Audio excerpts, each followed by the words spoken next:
Entonces esta última parte del módulo 4, ¿sí? Vamos a iniciar presentación.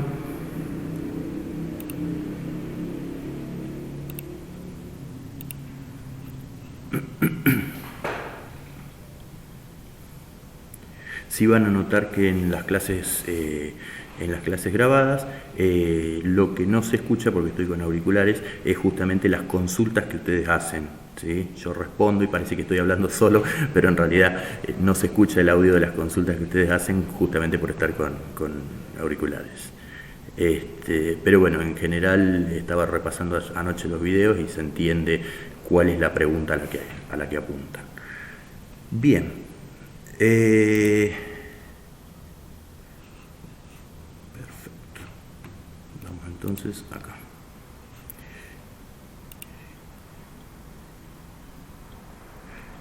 En esta última parte del módulo 4, ¿sí? De análisis cuantitativo de datos, la parte 3, vamos a ver lo que es la estadística, elementos de la estadística inferencial, ¿sí?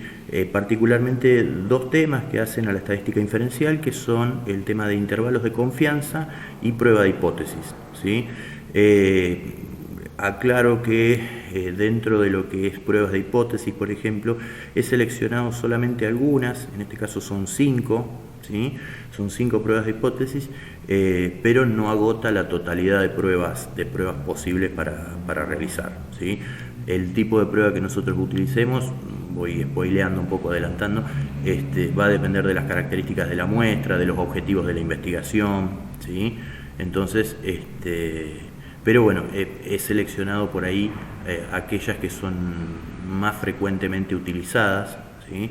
En los trabajos de investigación publicados en revistas argentinas.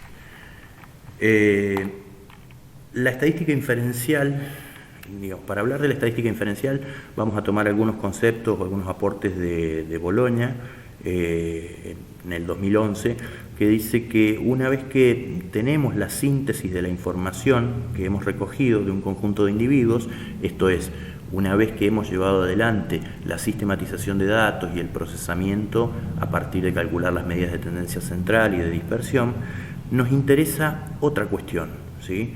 El preguntarnos si eso que nosotros vemos, ¿sí? Eso que nosotros estamos observando, vale también para otros casos con los que no hemos trabajado, ¿sí? ¿Por qué? Porque nosotros veníamos trabajando en estas dos primeras partes, sistematización de datos y procesamiento, veníamos trabajando con elementos de la estadística descriptiva, ¿sí? Es decir, nosotros trabajábamos generalmente con una muestra y esta media, desviación estándar, la varianza, el coeficiente de variación, hacían referencia a características de la muestra con la que nosotros estábamos trabajando, pero nada nos decían acerca de la población de donde extrajimos esta muestra, ¿sí? A partir de, o sea, todos los conceptos anteriormente vistos no son aplicables a la población de la cual extrajimos la muestra, ¿sí? Nosotros podemos hablar en estadística descriptiva solamente del grupo con el que trabajamos, ¿sí? Entonces, la estadística inferencial hace referencia a esto, a, bueno, ¿qué podemos decir de la población, ¿sí? De la cual extrajimos la muestra a partir de estos datos de la muestra o de las muestras, ¿sí? Entonces, nos dice Bologna, si encontramos niños de madres que han tomado bebidas alcohólicas durante el embarazo y niños de madres que no bebieron, y descubrimos que en promedio los hijos de madres bebedoras tienen niveles de desarrollo motor más bajos que los hijos de madres no bebedoras, ¿podríamos afirmar entonces que beber alcohol durante el embarazo retrasa el desarrollo motor de los hijos? ¿Sí? Y acá hay que distinguir dos cosas. Una son los conocimientos teóricos que nosotros podamos llegar a tener, y otras son las pruebas que nosotros podamos presentar en favor de una respuesta afirmativa o negativa, ¿sí? Justamente la estadística inferencial es un conjunto de herramientas que nos van a ayudar, ¿sí? A buscar estas pruebas, ¿sí? Estas pruebas a partir del uso de datos. Entonces, ¿podemos afirmar que beber alcohol durante el embarazo retrasa el desarrollo motor de los hijos? Depende, ¿sí? Para poder mostrar esto como una prueba va a depender de qué, del tamaño de la muestra, de las diferencias entre el promedio del desarrollo motor de ambos grupos de niños, de la variabilidad del desarrollo en los niños, ¿sí? Es decir, hay un montón de características que se están jugando para que nosotros podamos aportar pruebas en esto, ¿sí? Cuando no sea posible hacer generalizaciones, estas generalizaciones también van a estar limitadas a un contexto determinado, ¿sí? No es que podamos ampliar los datos de la muestra a todos los todos los niños del mundo, por ejemplo, ¿sí? Entonces, vamos a llevar esas conclusiones, o podríamos llevar esas conclusiones más allá de la muestra con la que nosotros trabajamos, pero también están limitadas a veces a un contexto específico. El análisis que se haga, por ejemplo, nos dice Boloña, de la relación entre pobreza y educación en Argentina, puede no ser válido para poblaciones diferentes de otros países, ¿sí? Chile, Brasil, Colombia. Es decir, nosotros tenemos que explicitar dentro de lo que es el proceso de investigación cuál es la población de referencia, ¿sí?, a la cual es válido extender estos resultados que nosotros obtenemos a partir de la estadística inferencial, ¿sí? Es decir, si nosotros tomamos una muestra extraída de personas que tienen una determinada característica dentro de San Luis, por ejemplo, lo podríamos llegar a ser extensivo a toda la provincia de San Luis, pero yo no sé si podría ser extensivo a toda la Argentina, por ejemplo, ¿sí? A toda la Argentina. Bien.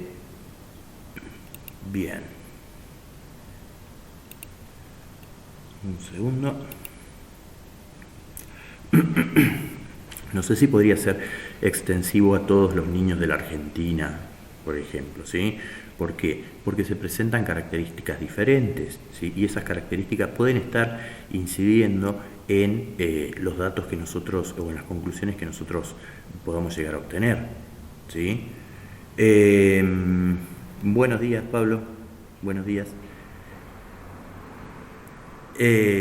Entonces, en ese sentido, ¿sí?, en ese sentido, tenemos que especificar cuál es el contexto hasta el cual vamos a llevar nuestras conclusiones, ¿sí? Por otra parte, se debería partir en este módulo de algunas nociones o conceptos básicos acerca de lo que es una muestra, una población, un proceso de muestreo, para poder acceder a las herramientas de la estadística inferencial, ¿sí?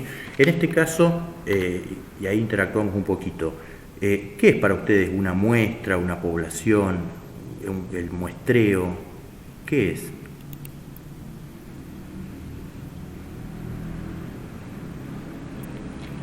¿Qué entendemos por población, por ejemplo?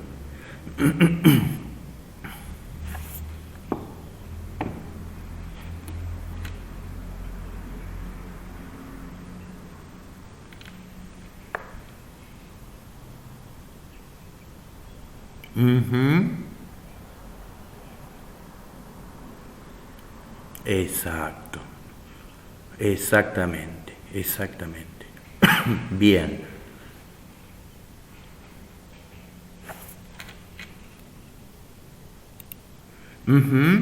Exacto. ¿Sí? Bien, entonces, bien, Valeria, estamos hablando de que la población entonces es la totalidad de estas entidades en las que nosotros estamos interesados, ¿sí? Nosotros estamos interesados a partir de cuando determinamos que vamos a hacer un análisis inferencial, ¿sí? Es decir, que vamos a tratar de generalizar las conclusiones de nuestra investigación, más allá de los sujetos con los que hemos trabajado. Hablamos entonces de que la población estaría compuesta por la totalidad de entidades en las que la investigadora o el investigador están interesados, ¿sí? Y la muestra viene a ser un subconjunto, ¿sí?, un subconjunto de esa población, ¿sí? Vamos a ver que la muestra puede ser seleccionada de diferentes maneras mediante distintos procedimientos, y esto es lo que hace al muestreo, ¿sí? El muestreo tiene que ver con la forma en que nosotros seleccionamos esa muestra a partir de la población, ¿sí? Entonces, vamos a ver que, bueno, a grandes rasgos, digamos, o la gran división dentro de lo que es el análisis cuantitativo consiste en la selección de muestras probabilísticas y no probabilísticas. ¿Sí? Probabilísticas y no probabilísticas. Una muestra probabilística es aquella muestra en la cual todas las entidades que componen la población tienen la misma probabilidad de formar parte de la muestra. ¿Sí? Tienen la misma probabilidad de formar parte de la muestra. Mientras que las no probabilísticas son aquellas donde justamente no tienen la misma probabilidad de formar parte de la muestra. Por ejemplo, si yo le doy clases a la gente de fonoaudiología de cuarto año, ¿sí? Y yo selecciono de ese grupo de estudiantes una muestra, ¿sí? Y después mi intención es hacer una inferencia a todos los estudiantes de fonoaudiología, no va a ser posible. ¿Por qué? Porque la muestra yo la elegí en base a un criterio de conveniencia mío, ¿sí? Yo elegí esa muestra de algunos estudiantes de cuarto año de fonoaudiología porque justamente yo doy clases ahí, ¿sí? Es lo que se llama una muestra accidental, porque esa muestra fue elegida ya que por accidente, ¿sí? Esas alumnas estaban cursando la materia ese año conmigo, ¿sí? Pero yo no tuve en cuenta la totalidad de alumnas de fonoaudiología, alumnas y alumnos de fonoaudiología, y en base a eso hice una selección, ¿sí? Los alumnos de primer año no estarían representados, los de segundo tampoco, los de tercero tampoco, ¿sí? Las alumnas de cuarto año que no cursaron la materia ese año tampoco estarían en condiciones o no tendrían la misma probabilidad de ser elegidas, ¿sí? Entonces, uno de los requisitos para llevar adelante un análisis inferencial es muchas veces esto, que la muestra sea probabilística, ¿sí? Entonces, es una de las características o requisitos para llevar adelante, por ejemplo, una prueba de hipótesis, ¿sí? Bien.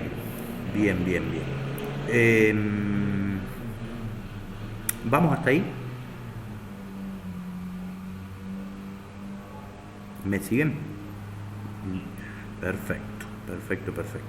Bueno, buen día a quienes entraron recién, que nos saludé. Bien.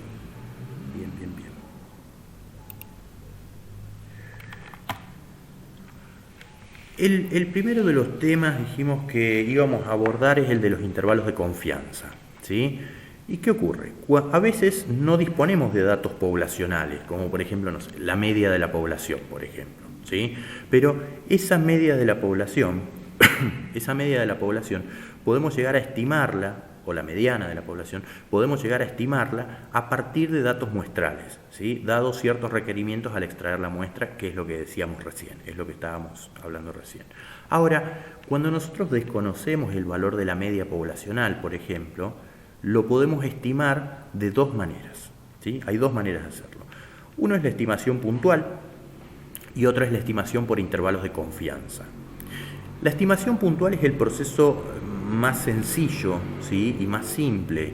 ¿Por qué? Porque nosotros a partir de calcular el tamaño de la media de la muestra, ¿sí?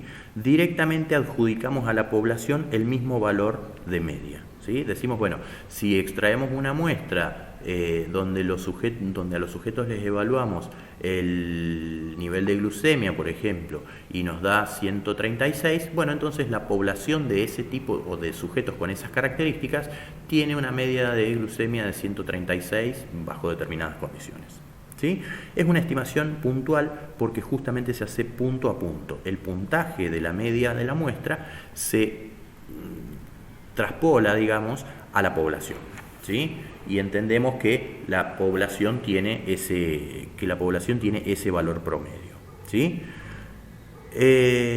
Y la estimación por intervalos en la estimación por intervalos de confianza lo que hacemos es, a partir de la media de la muestra, ¿sí? Se crea, en función del error que nosotros estemos dispuestos a cometer, ¿sí? Se crea un intervalo, es decir, que hay un límite superior y un límite inferior. El límite superior, por ende, está por debajo de ese promedio y el límite superior por encima del promedio de la muestra, ¿sí? Dentro del cual, con una cierta probabilidad o con una cierta confianza, pensamos que podemos encontrar la media de la población, ¿sí? Ahora vamos a ver que la estimación puntual, ¿sí? La estimación puntual carece del conocimiento de error.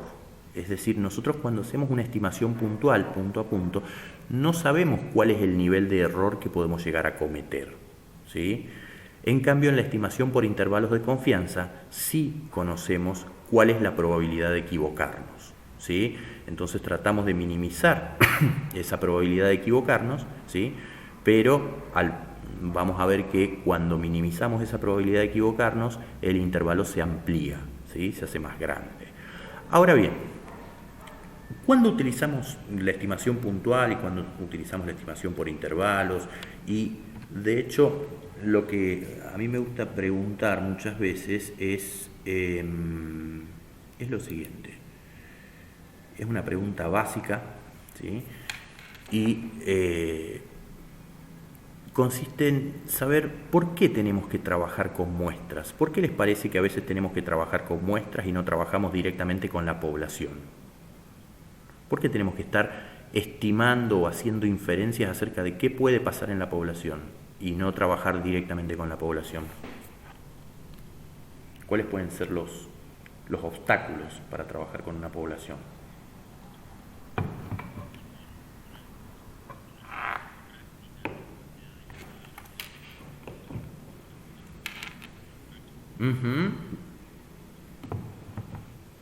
Bien. ¿En qué caso, por ejemplo, Amira, sería inviable?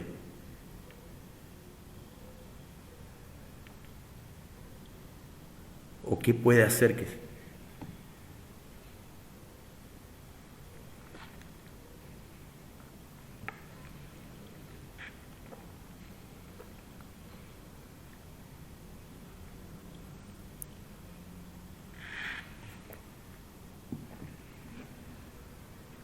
Ujú. Bien, bien, bien, bien, bien. Exacto. Ujú. Bien, bien, bien.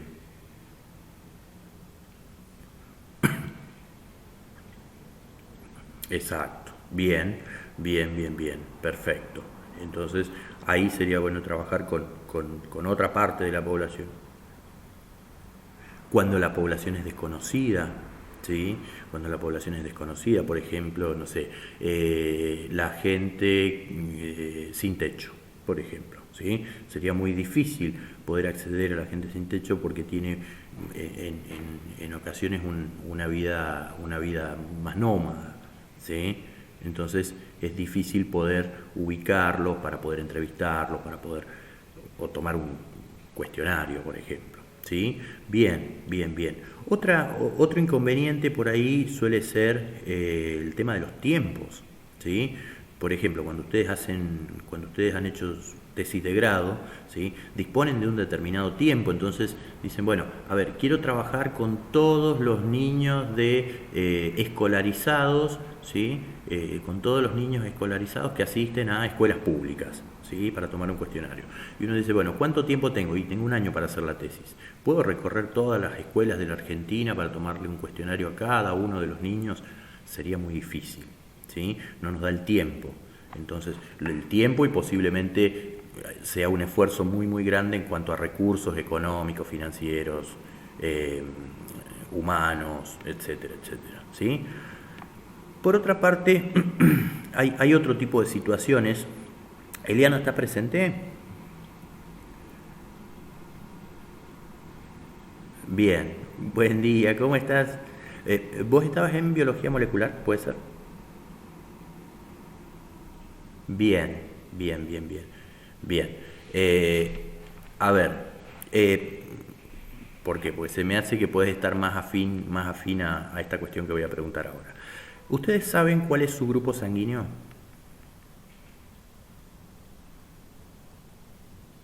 ¿Conocen cuál es su...? Ujú. ¿Todos conocen cuál es su grupo sanguíneo? Bien, bien, bien. ¿Y cómo se enteraron? ¿Cómo se enteraron de qué grupo sanguíneo eran?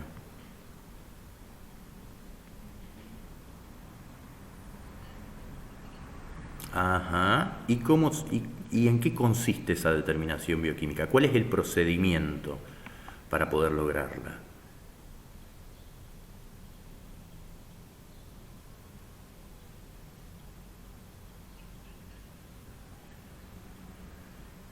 Ajá.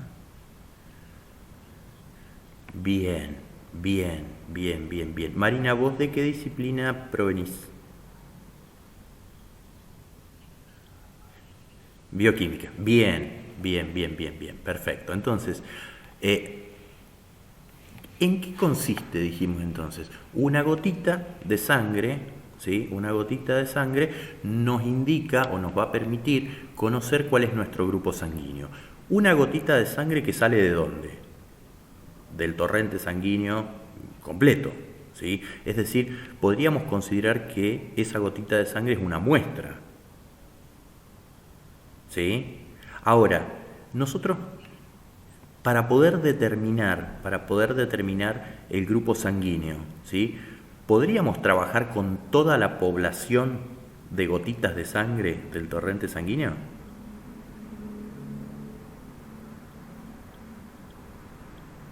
No. ¿Qué es lo que ocurriría? Poder, poder se puede.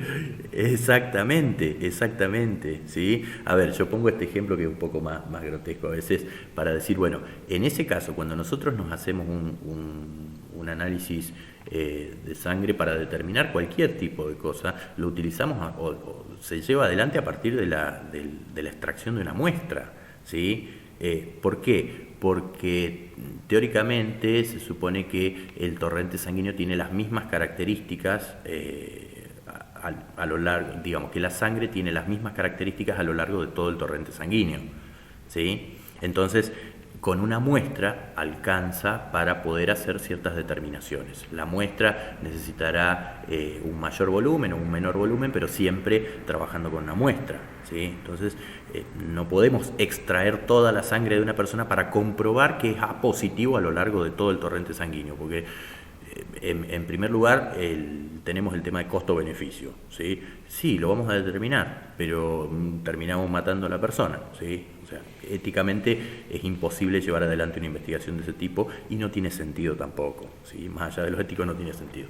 Entonces, en esas ocasiones también necesitamos o estamos forzados a trabajar con una muestra, ¿sí? Y a partir de las características determinadas para el torrente sanguíneo, sabemos que eso está a lo largo, o esa característica se presenta a lo largo de todo el torrente sanguíneo. Si tenemos un índice de glucemia de 136, se supone que a lo largo de todo el torrente sanguíneo, en ese momento, ¿sí? En ese momento tenemos una glucemia de 136, ¿sí?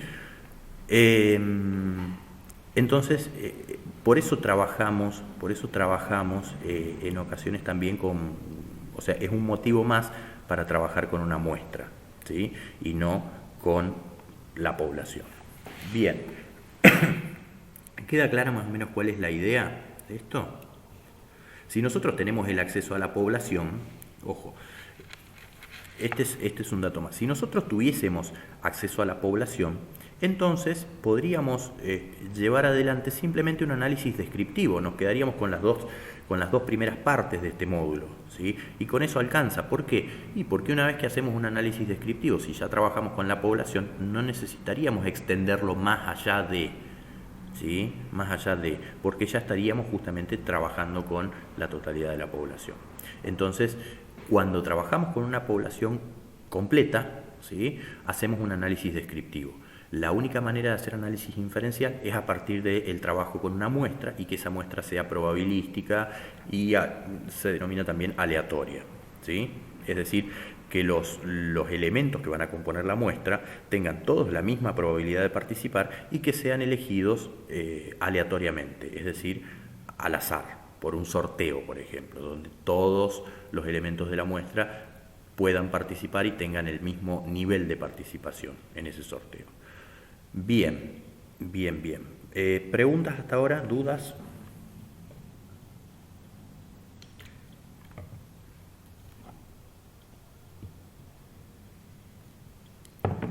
Bien, bien, bien, bien. Bueno,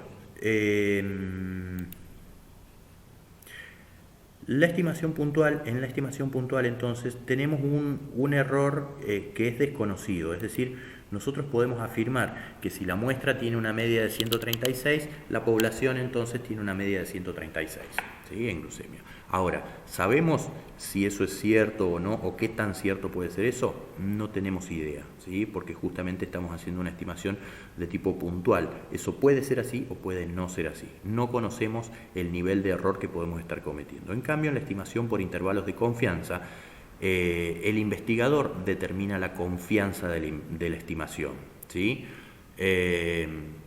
Y podemos decir que si una muestra tiene una media de 136 en glucemia, bueno, la media de la población se va a encontrar entre un valor que va a ser menor a 136 y otro valor que va a ser mayor a 136, dentro de ese intervalo, con una cierta confianza, que puede ser una confianza del 95%, del 99%, ¿sí? Entonces, en ese sentido, la estimación por intervalos de confianza es menos precisa que la estimación puntual porque no nos da un valor determinado, ¿sí?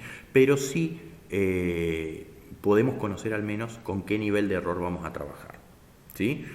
Ya les digo, en el caso de no sé, el índice de glucemia, por ejemplo, ¿sí? En el índice de glucemia, si suponemos que a lo largo de todo el torrente sanguíneo las características son iguales, extraemos una gota de sangre, medimos la glucemia, ¿sí? Y si nos da 136 se supone que es el mismo nivel a lo largo de todo el torrente sanguíneo, ¿sí? Bien, excepto... Sí, sí, dime.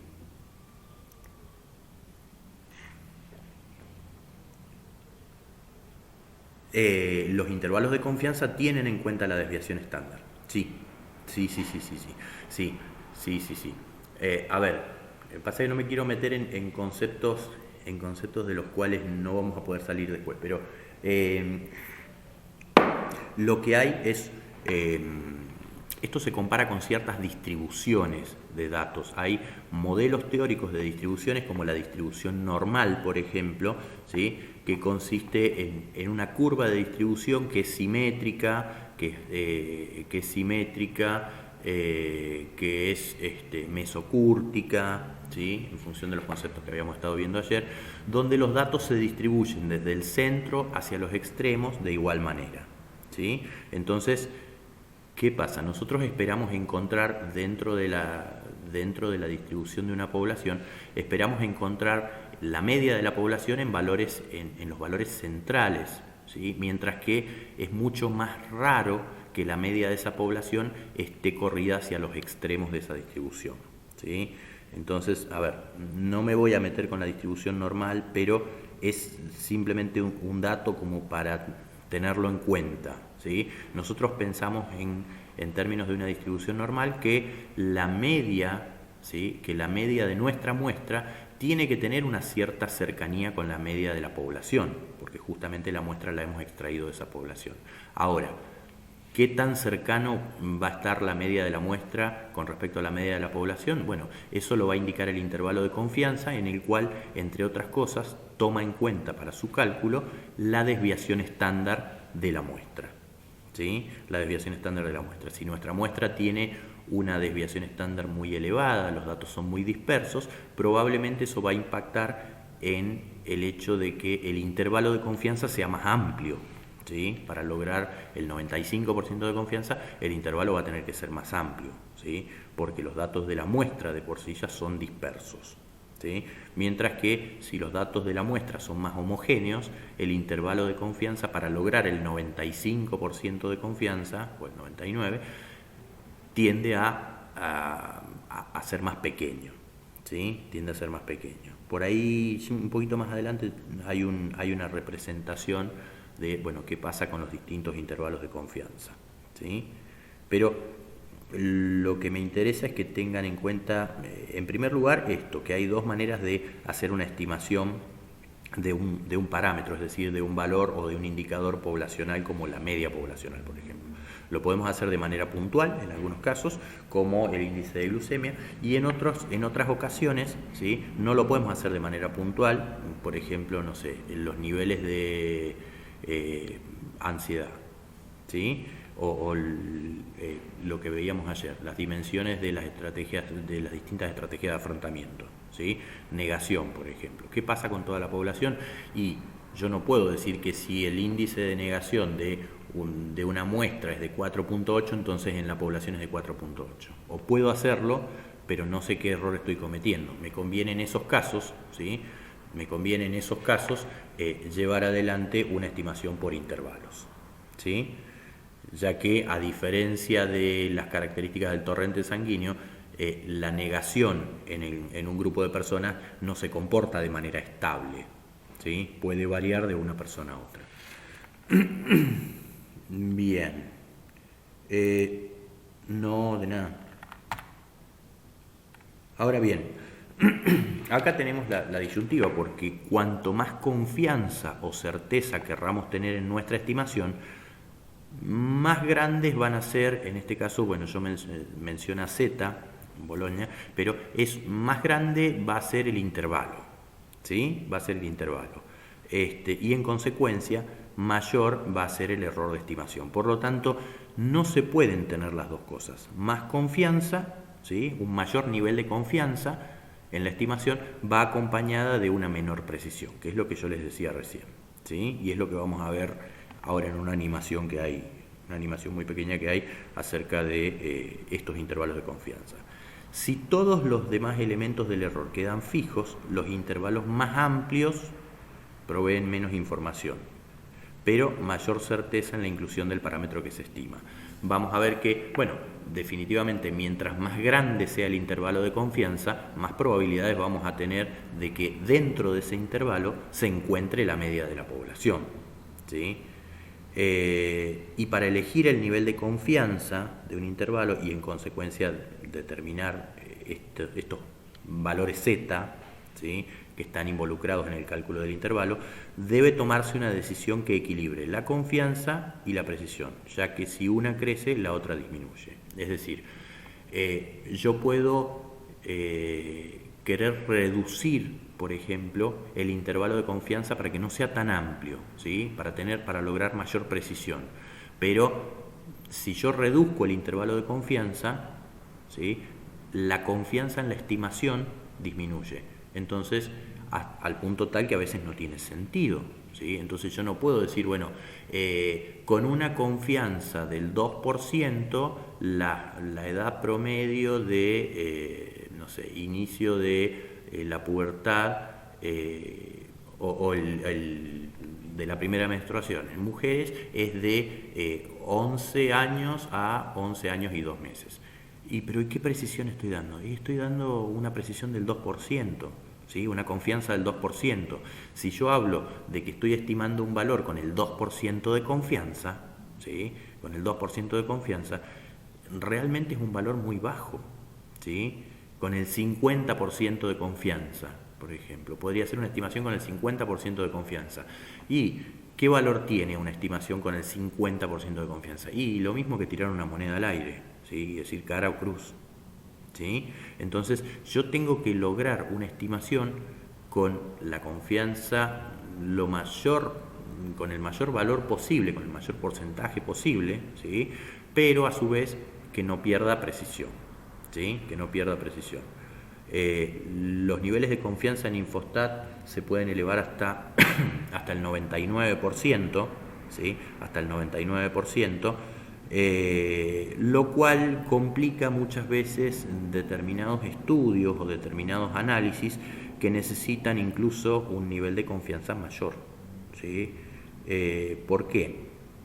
Y esto es algo que yo lo he venido trabajando a lo largo de unos cuantos años y pensándolo con el equipo de cátedra de metodología de acá de la universidad. Nosotros como investigadores podemos determinar el nivel de confianza, ¿sí? Podemos determinar el nivel de confianza y decimos, bueno, yo voy a hacer una estimación de parámetros o una prueba de hipótesis, por ejemplo, también involucra niveles de confianza, y tengo que elegir qué porcentaje de confianza le voy a dar a esa inferencia, ¿sí? Y yo puedo elegir los valores más típicos son una prueba de hipótesis al 5% o al 1%, ¿sí? Al 1%. Son los valores que vienen incluso predeterminados muchas veces en los programas, en los software estadísticos, ¿sí? Ahora bien, ¿cómo hago para elegir el nivel de confianza? Porque no me puede dar lo mismo hacer una prueba de hipótesis, por ejemplo, al 99% que al 90% que al 95%, ¿sí? Y yo lo que propongo muchas veces es el criterio de, bueno, ¿cuáles son las consecuencias de equivocarme? ¿Sí? ¿Cuáles son las consecuencias de equivocarme? Entonces yo planteo, si yo estoy poniendo a prueba, por ejemplo, si yo quiero poner a prueba si un nuevo programa educativo funciona para alumnos de sexto grado o no, ¿sí? Frente a la educación tradicional, ¿cuáles pueden ser las consecuencias de que falle mi programa educativo? Y a lo sumo van a seguir aprendiendo igual que antes. Bueno, entonces yo le puedo dar un nivel de confianza menor, ¿sí? a la prueba de hipótesis o al intervalo y obtener datos un poco más precisos, ¿sí? Obtener datos un poco más precisos. Entonces, ¿por qué? Porque si yo me equivoco, ¿sí? Si yo le doy una confianza del 90%, quiere decir que en 90 experimentaciones el resultado va a salir como yo lo estoy planteando y en 10 experimentaciones, en las 10 experimentaciones restantes de 100, el resultado va a ser distinto, ¿sí? Entonces puede que justamente ese programa esté errado y no sirva para mejorar la educación de los alumnos, pero tampoco la degrada, ¿sí? Entonces, ¿qué consecuencias tiene? Y ninguna, a lo sumo perderemos un poco de tiempo y algo de formación en docentes, pero no es tan grave, ¿sí? Ahora, si yo estoy probando, por ejemplo, un nuevo fármaco para producir una anestesia total en pacientes, ¿sí? Yo no puedo trabajar al 90% de confianza. ¿Por qué? Porque eso implica que en 90 experimentaciones la anestesia estoy dispuesto a que en 90 experimentaciones ese fármaco anestésico funcione y en el 10% restante no funcione. ¿Y qué puede pasar si no funciona? Y que la dosis sea muy alta o que no tenga las reacciones que yo espero y el paciente se me muera, ¿sí? Entonces, en ese sentido, para mí la selección del nivel de confianza de una prueba de hipótesis, de una estimación de parámetros, tiene que ver, o lo conecto yo, con cuestiones éticas, ¿sí? Con cuestiones éticas y con las consecuencias que puede tener equivocarme, ¿sí? Entonces se trata de romper un poco con estos valores predeterminados que tiran los programas que te dicen, bueno, las pruebas de hipótesis al 90% o al 95% o al 99%. No, puedo hacer una prueba al 80%. Total, si me equivoco no pasa nada y si no me equivoco voy a lograr un avance en las técnicas de estudio de los estudiantes, ¿sí? Ahora, si estamos hablando de un fármaco anestésico, yo no puedo trabajar al 99% porque necesito una mayor confianza todavía, porque si no estaría dispuesto a perder, a que muera uno de cada 100 pacientes, ¿sí? Entonces, y es mucho, ¿sí? Entonces, en ese sentido es el investigador quien selecciona el nivel de confianza, ¿sí? Y yo por ahí recomiendo ese criterio para tenerlo en cuenta. Infostat en ese sentido tiene como máximo un 99% de confianza, por lo tanto no lo usaría como software si yo lo que voy a probar es algo que pueda poner en riesgo la vida de una persona, ¿sí? Sí, para el resto de las investigaciones. Bien, queda más o menos la idea. Me fui un poco por las ramas, suele ser mi costumbre, y me estoy abusando ahora que hay buena conectividad. Me estoy abusando de irme por las ramas. Pero ¿se entiende cuál es la idea de estos niveles de confianza? Bien, bien, bien. ¿El resto?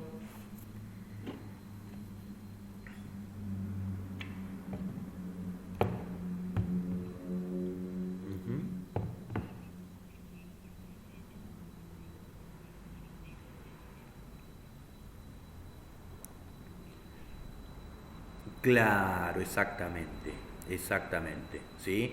Porque eso también vamos a ver cuando veamos la prueba de hipótesis, a ver si el nivel de significación nos da 0,03, ¿sí? El nivel de significación nos da 0,03.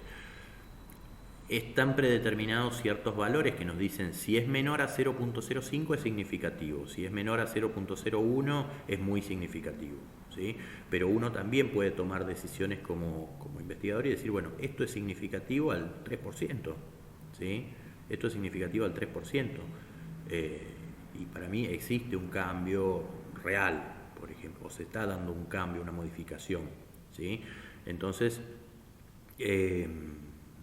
pero bueno, cuando uno va a publicar, por ejemplo, cuando uno va a publicar una investigación, uno también está sujeto a otro tipo de cuestiones como son los criterios de las revistas, ¿sí? Nosotros recientemente enviamos con la gente de nutrición de acá de la Universidad de San Luis, enviamos un artículo a una revista española donde respetábamos el criterio de que nosotros poníamos el nivel de significación que nos aparecía en la prueba, ¿sí? Entonces si era 0,037 poníamos ese nivel de significación. Desde allá, desde la revista, nos rebotaron en parte el artículo justamente porque decían, no, tenés que compararlo con el 5% o con el 1%, ¿sí? Entonces, bueno, son criterios diferentes que hacen también a la difusión de la ciencia, a la publicación de artículos y a la mayor o menor lectura, a los criterios que tengan, ¿sí?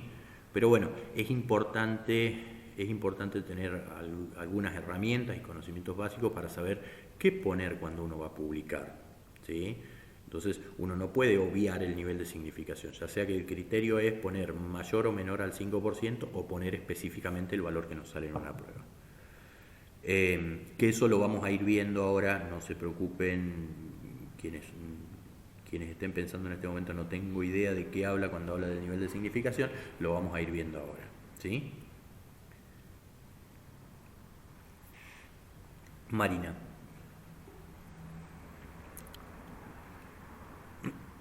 Bien.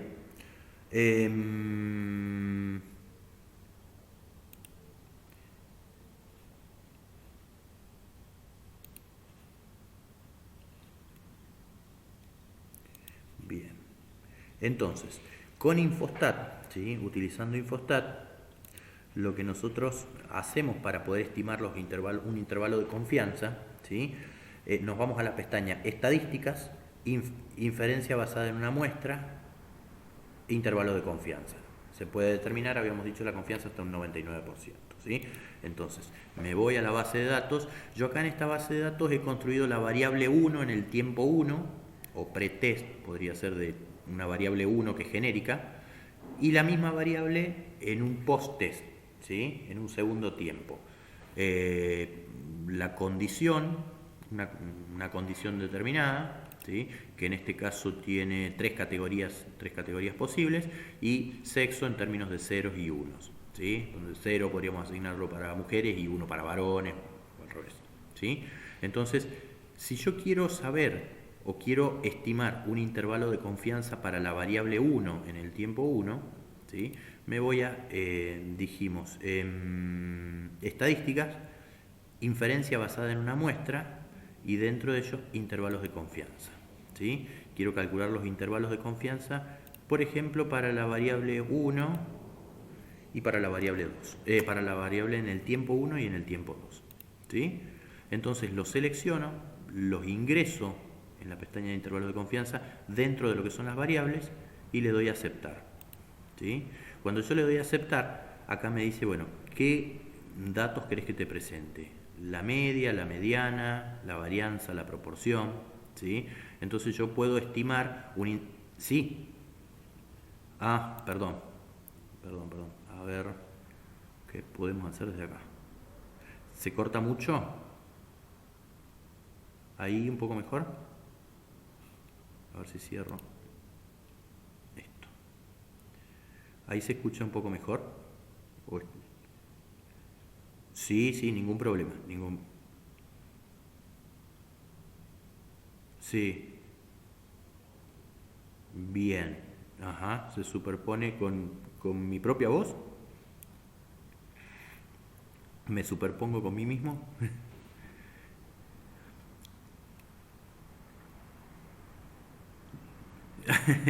Sí, bien. Está como un bucle temporal, una cosa. Sí. Bien, entonces, lo que decíamos es que si nosotros queremos hacer una estimación de un intervalo de confianza, ¿sí? En Infostat, vamos a la pestaña de estadísticas, ¿sí? Vamos a cancelar esto, vamos a la pestaña de estadísticas, inferencia basada en una muestra, y dentro de las opciones tenemos el de intervalos de confianza, ¿sí?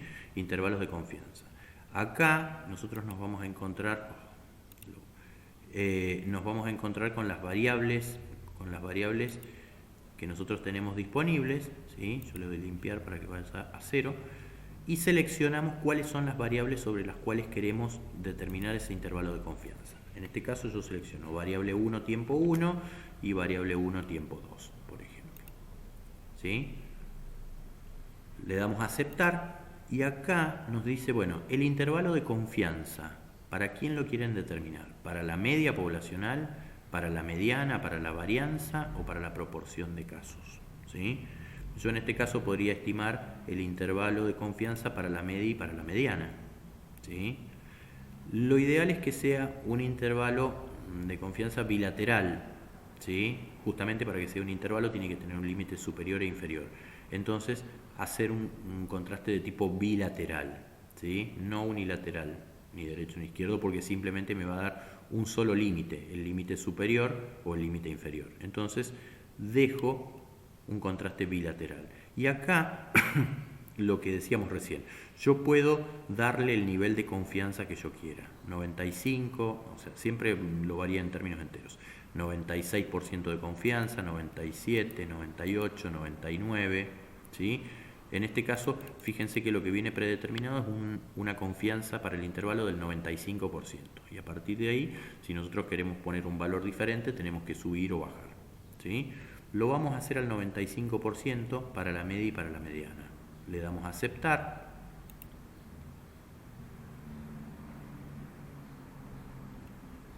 Y nos presenta los resultados, ¿sí? Y nos dice que el intervalo de confianza para la media, ¿sí? Para la media en la variable 1 tiempo 1 iría desde 44,04 hasta 46,22, ¿sí? Que son estos datos que tenemos acá. La media de la muestra es de 45,13 y el error estándar, que es el error que nosotros podemos cometer en la estimación, es de 0,55 en una muestra de 100 casos, ¿sí? Este error estándar multiplicado por otro valor, que es un valor z, ¿sí? Se suma y se resta al valor de la media de la muestra, ¿sí? Y a partir de ello, o sea, el valor de la media de la muestra estaría acá. Entonces, se le suma y se le resta un determinado valor, donde al 95% de confianza nos estaría dando estos resultados. ¿Y qué significa o cómo se interpretan estos resultados?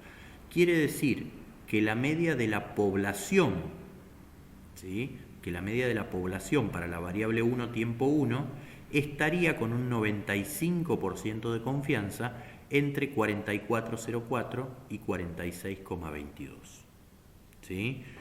Cuando hablábamos de que perdemos precisión, nos referimos a esto con el intervalo de confianza. El intervalo de confianza no nos va a decir la media poblacional es tanto, es tal valor, sino nos va a indicar la media poblacional con un 95% de confianza y por ende con un 5% de posibilidades de equivocarnos, se va a encontrar entre 44.04 y 46,22. ¿Sí? Mientras que si hiciéramos una estimación puntual, no intervalar, sino una estimación puntual, diríamos, ¿qué podríamos decir? Y como la media de la muestra es 45,13, entonces la media de la población es 45,13. ¿Sí? Pero ¿qué confianza tiene esa estimación puntual? No sabemos. ¿Qué error podemos cometer? No lo sabemos. ¿Sí? Y acá aplica lo mismo, pero para el cálculo de la misma variable, pero para estimar la mediana. La mediana es de 45, ¿sí? La mediana es de 45, hay un error estándar determinado en una muestra de 100 sujetos y por lo tanto la mediana de la población, ¿sí? Para la variable 1 tiempo 1, nos va a decir Infostat se encuentra entre 43,29 y 46,71. ¿Sí? Y después hace el mismo análisis para la variable 1, pero en el segundo tiempo, es decir, el post-test. Podríamos entenderlo como un post-test. ¿Sí? Lo que a nosotros nos interesa es esto. Y fíjense que podríamos hacerlo nuevamente. ¿Sí? Acá, inferencia basada en una muestra, ¿sí? Pero lo vamos a hacer ahora al 99%. ¿Sí? ¿Qué pasa si yo le doy más confianza al... ¿Qué pasaba si le dábamos más confianza al intervalo? ¿Qué disminuía?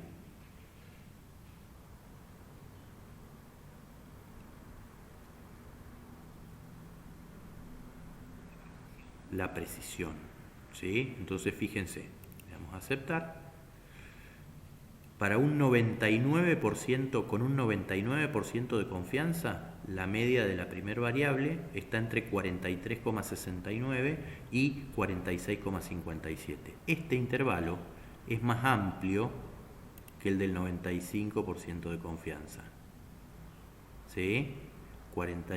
Fíjense, 44,04 a 46,22.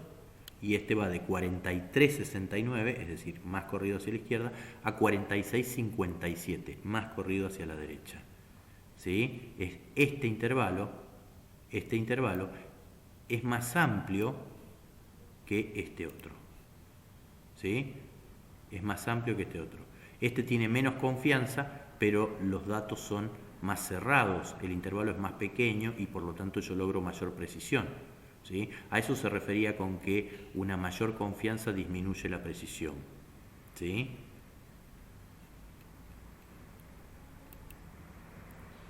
Y bueno, esto es lo que yo les decía, a ver. Bueno, acá tenemos, fíjense, bueno, acá está comparado. Acá vemos un ejemplo comparativo para la variable 1 tiempo 1 y variable 1 tiempo 2, que es esto que estábamos utilizando, al 90% de confianza, al 95% de confianza y al 99%. Fíjense que a medida que aumenta la confianza, ¿sí?, disminuye la precisión, es decir, el intervalo se va haciendo más amplio. Esto va de 44,22 hasta 46,04, ¿sí? Y esto ya va de 44,04, es decir, está antes el valor, hasta 46,22, un valor posterior. ¿Sí? Y el de 99% va desde 43,69, es decir, está más corrido aún hacia la izquierda, es un valor que está por debajo de este, ¿sí?, hasta 46,57, un valor que está por encima de este. ¿Sí? Entonces, más confianza, menos precisión o intervalos más amplios. ¿Sí? Y lo mismo pasa con la variable 1 tiempo 2. Entonces, yo creo que acá lo puse, acá, fíjense, no sé si se va a notar mucho, pero acá arriba, si ustedes ven, hay unas líneas, ¿sí? Hay unas líneas que nos dicen que ese es el intervalo para el 90% de confianza, 95 y 99. A medida que le damos más confianza, el intervalo dentro del cual se puede encontrar la media poblacional se va haciendo más amplio. ¿Sí? ¿Lo pueden ver ahí?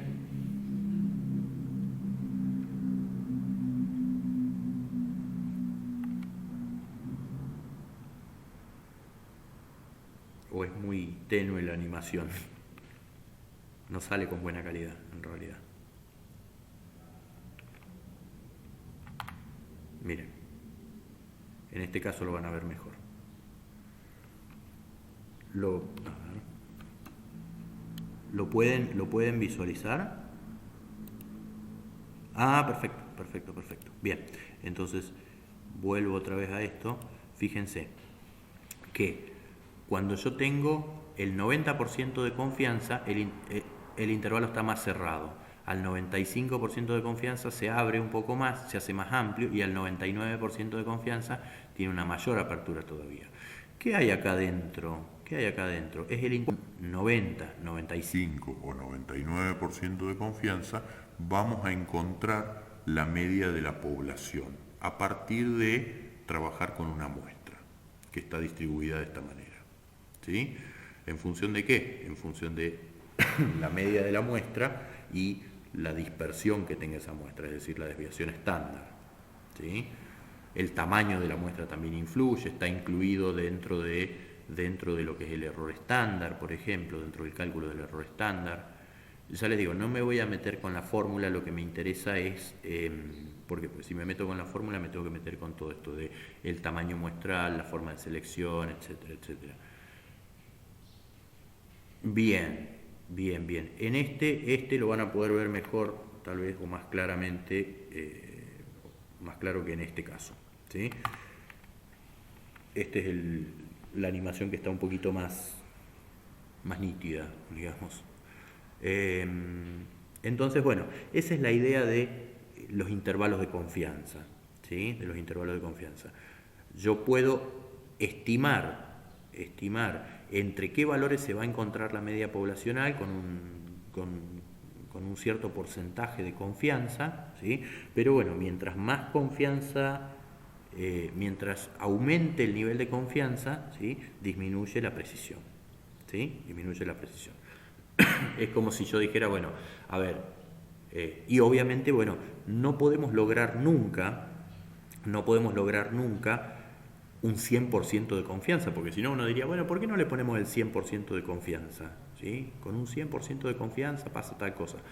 Porque siempre al trabajar con una muestra, trabajamos con datos que son variables, ¿sí? Y esa variabilidad nos puede conducir a el error. Esa variabilidad de los datos tiene que ver con el error. Entonces el error en estadística, y sobre todo en estadística inferencial, siempre está presente. Siempre está presente, ¿sí? De hecho, hay un amigo que dice que las matemáticas de la estadística.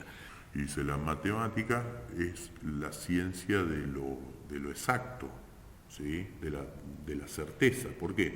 Porque en matemática 2 más 2 es 4, mientras que la estadística es la ciencia de la incertidumbre, porque 2 más 2 es 4 con un 95% de confianza.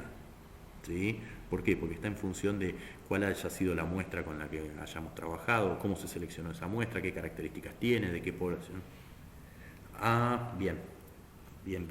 Puede ser también esto que está